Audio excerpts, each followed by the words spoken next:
Hello everyone, and thank you for joining us. Over the past few days, Europe has faced one of the most severe power outages in recent years. Entire regions experienced blackouts that disrupted daily life, transportation, and communications infrastructure. While investigations are still underway, many are asking the same fundamental question. Why are these large-scale disruptions becoming more frequent and more intense? To understand this, we must look beyond immediate causes and consider the broader global patterns. In recent months, we've seen an alarming rise in extreme weather events. Record-breaking heat waves in the Northern Hemisphere, deep freezes in unexpected regions, erratic jet streams, and a growing number of technical anomalies in satellites and communication systems. These are not isolated events. They may be symptoms of a deeper underlying process. In this program, we take a scientific, independent, and objective approach to examining these phenomena. Our goal is not to speculate, but to explore the connections grounded in physics and observational data. One emerging theory gaining traction among scientists is known as Earth electrification. It proposes that Earth's atmospheric and geophysical systems are increasingly influenced by changes in the planet's electrical environment, often triggered by space weather, including solar flares and geomagnetic disturbances. This framework may help us better understand the linkage between solar activity and disruptions on Earth. From Grid Insta. Today, we focus on one of the most powerful drivers of Earth's electrical shifts, X-class flare. What are X-class flares, and why do they matter? What exactly is an X-class solar flare, and why is it becoming a critical concern for both science and society? By definition, an X-class flare is the most powerful category of solar flare, measured on a logarithmic scale by the amount of X-ray flux it emits. These flares originate in areas of intense magnetic activity on the sun's surface, often near sunspots, and can release energy equivalent to over 1 billion hydrogen bombs exploding simultaneously. They are categorized under the solar flare classification system, A, B, C, M, and X, where each letter represents a 10-fold increase in energy output. X-class flares, being the most extreme, are capable of driving strong geomagnetic storms, disrupting satellites, affecting radio communications, and even damaging electrical infrastructure on Earth. Historically, we've seen the immense effects of these flares. One of the most famous events occurred in March 1989, when an X-15 class solar flare triggered a geomagnetic storm that caused a 9-hour blackout in Quebec, Canada, shutting down power to 6 million people.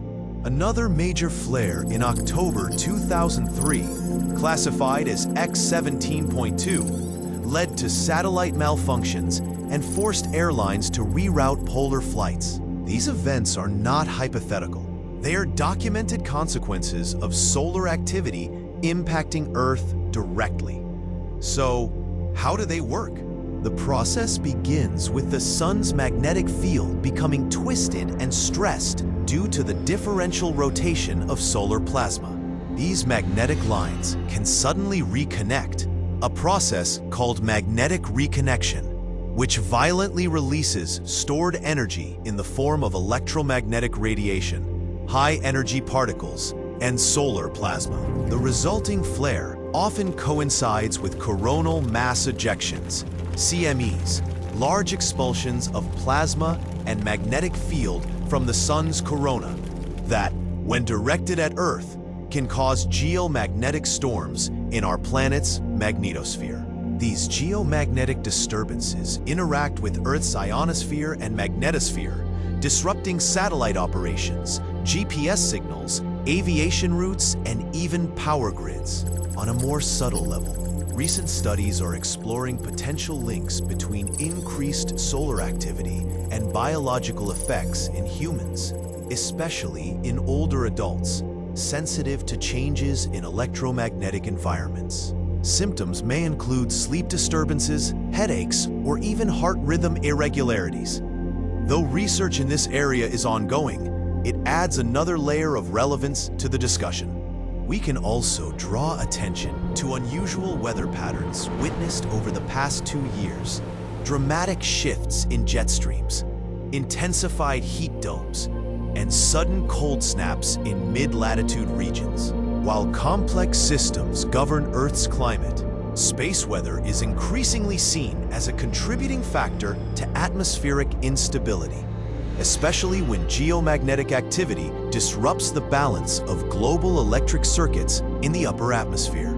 In summary, X-class solar flares are not rare anomalies.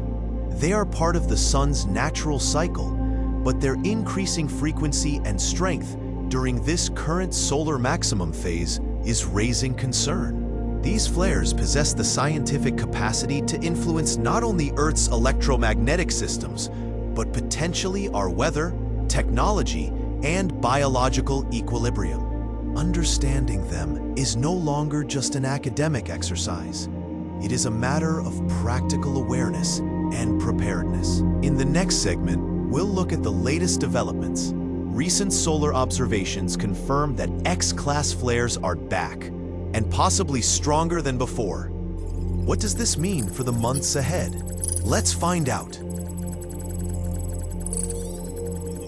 Latest developments. X-class flares are back. To better understand what's unfolding now, let's revisit what we mean by an X-class solar flare.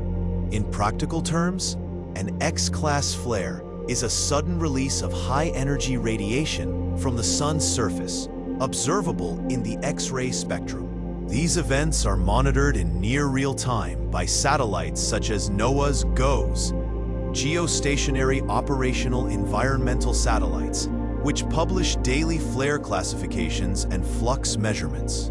To verify current activity, a search on NOAA's Space Weather Prediction Center, SWPC, filtered to the past 30 days, confirms a marked uptick in X-class flares, including an X5.8 event recorded just days ago. Additional confirmation comes from NASA's Solar Dynamics Observatory, SDO, and European Space Agency platforms, which visually captured flare activity around active region AR3664, a magnetically complex sunspot group near the solar equator. Crucially, it's important to clarify a common misconception. These recent X-class flares did not cause a full solar storm. While solar storms typically involve both a solar flare and a coronal mass ejection, CME, directed at Earth, not all flares result in geo-effective CMEs.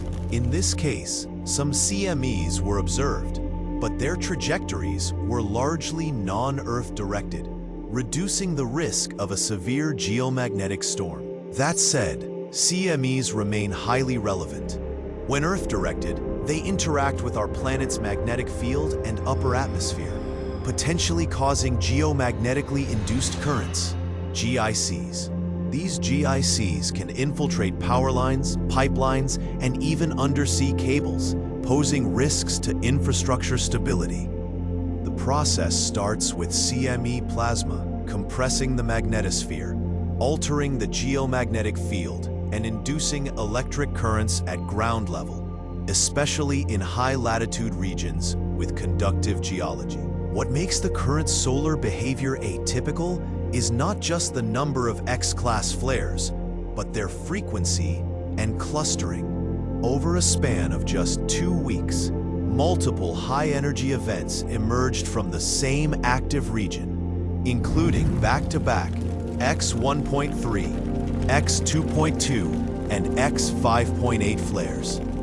This level of activity was previously predicted for the 2025 solar maximum, yet it's arriving earlier than models anticipated. Some researchers now speculate that this cycle may be stronger or more chaotic than initially projected.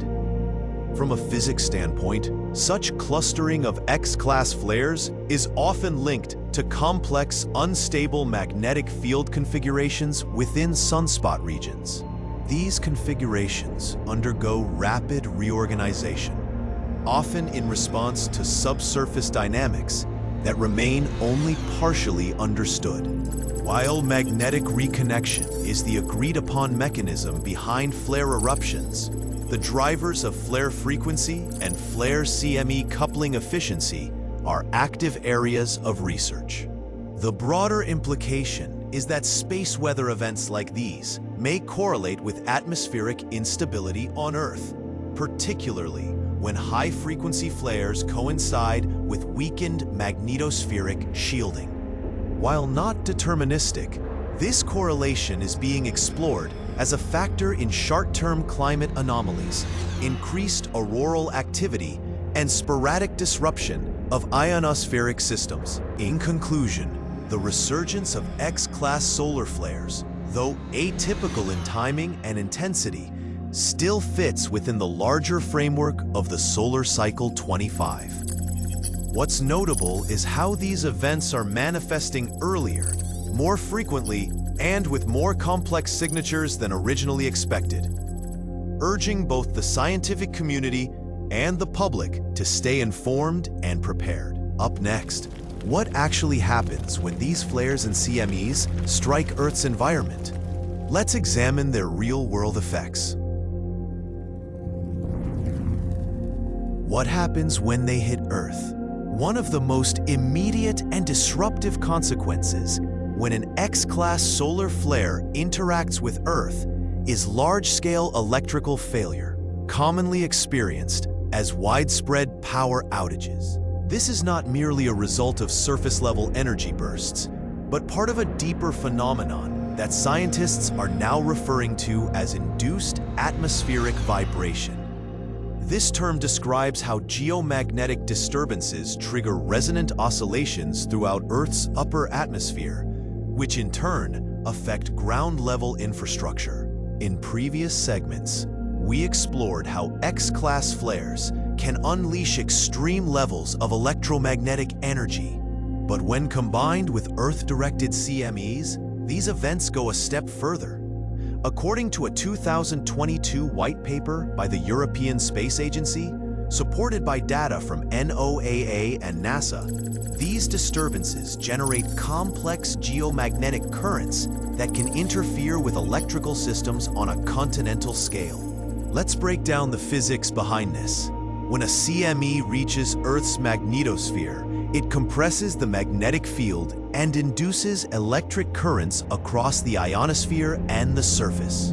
One key mechanism is known as the electromagnetic resonance loop, where variations in Earth's magnetic field couple with specific atmospheric layers, amplifying energy in confined frequency ranges. This ties into the well-known phenomenon of Schumann resonances, a set of natural electromagnetic frequencies within Earth's atmosphere that typically resonate around 7.83 Hz. When solar-induced fluctuations align with these frequencies, they can amplify atmospheric vibrations and generate powerful surges across long conductors like power lines, especially 400 kilovolt high-voltage transmission systems. To visualize this, consider the temperature anomaly maps recorded during major flare events.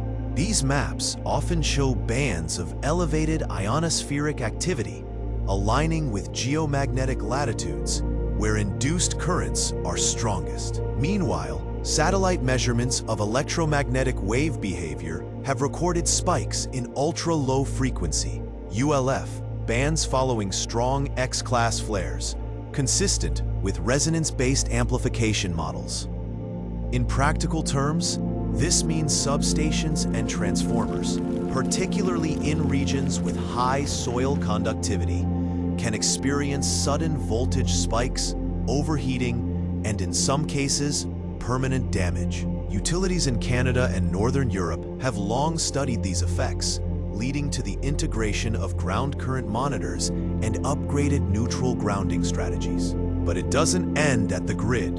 Some geophysicists propose that these same induced atmospheric vibrations may play a role in triggering or exacerbating natural disasters. For example, in April 2023, a sequence of solar flares coincided with a cluster of moderate magnitude earthquakes along the Pacific Ring of Fire. While not conclusively causal, temporal correlations have raised questions about how changes in ionospheric and crustal stress might interrelate. Similarly, clusters of tornadoes and sudden tropical storm formations in the U.S. Midwest and Southeast have been reported within days of geomagnetic disturbances, prompting further investigation into upper atmospheric coupling with weather systems. That said, while the impacts are real and sometimes dramatic, it's critical to emphasize that these phenomena still occur within the boundaries of known science. The term induced atmospheric vibration is increasingly used in peer-reviewed literature to describe these interactions, and ongoing research is refining models to predict and manage such effects. Finally, it's important to address common misunderstandings. Not every flare results in catastrophe.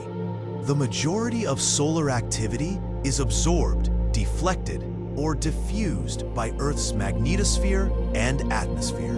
The danger lies not in panic, but in underpreparedness, and that's where science, technology, and public awareness come together. In the next part of our program, we'll look at historical events, times when X-class flares made headlines, and the lasting lessons they've left behind. Let's continue. Past events and their impacts. As we've just discussed the mechanisms behind induced atmospheric vibration and electromagnetic disturbances, it's essential now to turn our attention to real-world events that illustrate just how far-reaching these phenomena can be. Let's begin with earthquakes. While tectonic activity is driven primarily by geological forces, a growing body of research suggests that solar-induced geomagnetic stress may act as a triggering factor in regions already under pressure. Over the past decade, a number of significant earthquakes have occurred within 72 hours of major solar flare or CME activity.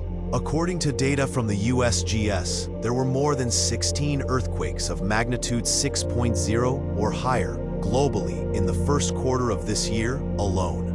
One of the most recent and compelling examples is the 7.7 magnitude earthquake in Myanmar, which struck just hours after an X-class flare and accompanying CME reached Earth. While causality is still under scientific scrutiny, the timing and pattern are part of what geophysicists refer to as triggered seismicity, potentially influenced by electromagnetic shifts in the lithosphere-ionosphere coupling. Beyond seismic events, floods, hailstorms, and sudden atmospheric instabilities have also risen in both frequency and intensity. Data from the European Environment Agency shows a 23% increase in extreme rainfall events across Central and Eastern Europe over the last 5 years. In Texas and the Midwest US, hailstorms have become more erratic, often following high solar flux periods. But the story doesn't stop at the surface. The sun's activity also affects our near-Earth environment, particularly satellite systems. The number of operational satellites has surged past 8,000 globally, and with solar activity increasing, satellite drag and electrical failures are becoming more frequent. In 2022 alone, over 40 Starlink satellites failed due to a solar-induced atmospheric expansion, which increased drag and forced them out of orbit. These failures have ripple effects. Satellites are critical for climate monitoring, navigation, agriculture, and even bee migration tracking. The ongoing collapse of pollinator populations, especially bees, has been linked in part to electromagnetic pollution from space-based infrastructure, which is exacerbated by solar activity. This ties into larger climate systems like the Atlantic Meridional Overturning Circulation, AMOC, and the Gulf Stream. These massive oceanic currents are sensitive to heat redistribution and polar ice feedback loops, both of which can be influenced indirectly by solar-induced climate shifts. As these currents weaken, we risk longer-term climate destabilization, including more extreme seasonal weather. In summary, what we're witnessing is not a series of isolated events, but rather an interconnected cascade of effects. Solar flares, electromagnetic disturbances, infrastructure vulnerabilities, ecological instability, and shifting climate dynamics. These are not future projections. They are unfolding now. In the next segment, we'll explore a more practical question. What can we do to stay safe, prepared, and resilient in the face of these changes? What can we do to stay safe? Let's begin with a headline that's raising eyebrows worldwide. The UK wants to dim the sun. This phrase refers to a controversial proposal in which geoengineering would be used to reduce global temperatures by injecting reflective aerosols into the upper atmosphere, a technique known as stratospheric aerosol injection, SAI. The goal is to mimic the natural cooling effects observed after major volcanic eruptions by scattering sunlight back into space. But how does it work, technically? 1. Technique description. SAI involves deploying aircraft or balloons to release particles like sulfur dioxide, SO2, into the stratosphere. These particles form a fine haze that reflects a small percentage of incoming solar radiation. The intended effect: a measurable, controlled reduction in global temperatures, potentially buying time as we transition away from fossil fuels. 2. Potential consequences. The problem? While the idea sounds simple, the potential side effects are complex and serious. SO2, when combined with atmospheric moisture, can lead to acid rain, harming crops, aquatic systems, and infrastructure. Regional cooling may also disrupt global rainfall patterns, potentially leading to droughts in some regions and floods in others. Models also suggest that once started, suddenly halting SAI could trigger rapid warming, a phenomenon known as termination shock. 3. Safer alternatives.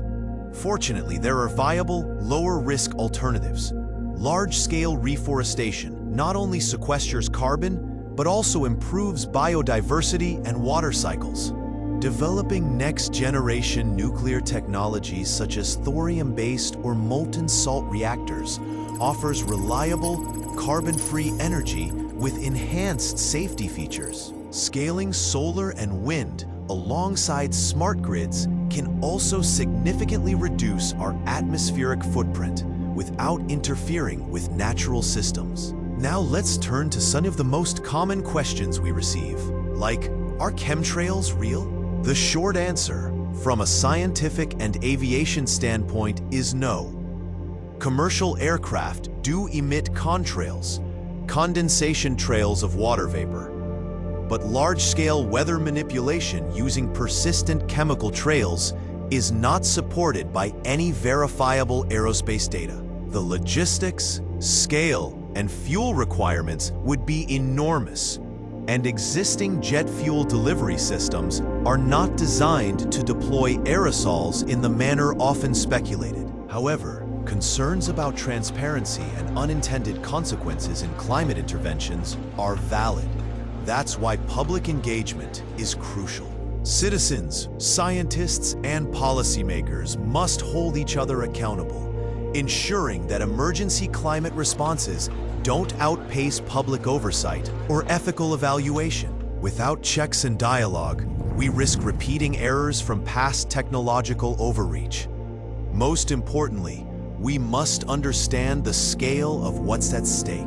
If geoengineering backfires or distracts from emissions reductions, we may face catastrophic consequences, such as a collapse of the Atlantic Meridional Overturning Circulation, AMOC, which drives warm ocean currents like the Gulf Stream. Such a disruption could lead to abrupt cold snaps in Europe, rising sea levels, and food insecurity across continents.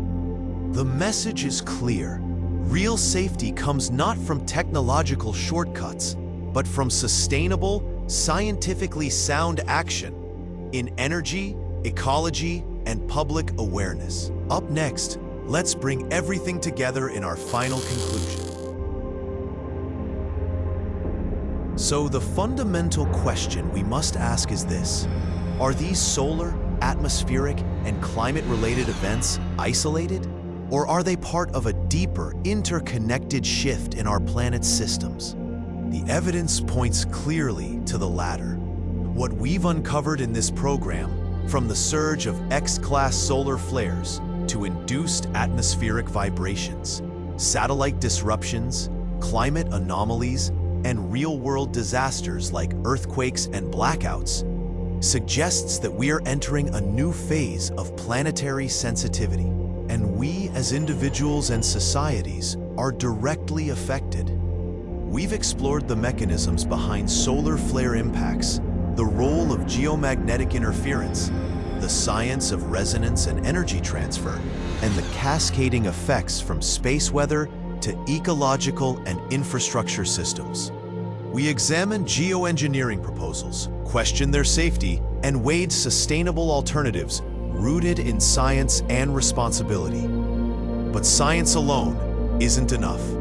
From hurricanes to sudden cold snaps, the real-world consequences we face demand not just awareness, but adaptability, personal flexibility, mental readiness, and community support will be our strongest tools in the face of rapid environmental change. There is no one-size-fits-all solution, but there are clear steps each of us can take. We must recognize the complexity of the systems we live within. Earth's behavior is influenced by cosmic forces, but how we respond, individually and collectively, determines how severe or manageable the consequences will be. So what can you do? Stay informed through trusted, science-based sources. Support sustainable energy, resilient infrastructure, and local ecological efforts. Ask critical questions. Participate in public discourse. Build emergency plans for your household. Above all, remain curious, not fearful, and be ready to adapt, not deny. Because in the face of change, informed action is our greatest defense. Thank you for spending your time with us today. Your attention, your questions, and your willingness to understand are part of the solution. Together, we're more than just observers. We are participants in shaping the future. Until next time, stay aware, stay resilient, and never stop asking how we can better protect the world we all share.